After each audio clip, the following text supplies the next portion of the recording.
God is holding అస్. మనం ఆయన పట్టుకోవడం కాదు, ఆయనే మనల్ని పట్టుకుని నడిపిస్తున్నాడు.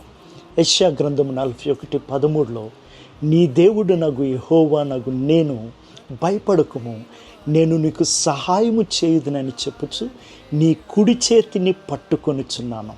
దేవుడే మనల్ని పట్టుకొని నడిపించేవాడై ఉన్నాడు. ప్యాషన్ ట్రాన్స్లేషన్ ఇటు విధంగా ఉంది, I gripped your right hand and I won't let you go.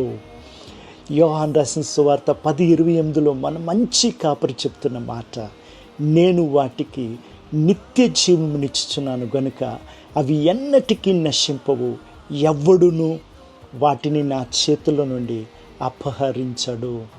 దేవుని చేతిలో నుండి మనల్ని ఎవ్వరు కూడా ఏమీ చేయలేరు. ఆయన అంతము వరకు నడిపించేవాడు మన మంచి కాపరి, మన తండ్రి అయి ఉన్నాడు. ఆమేన్.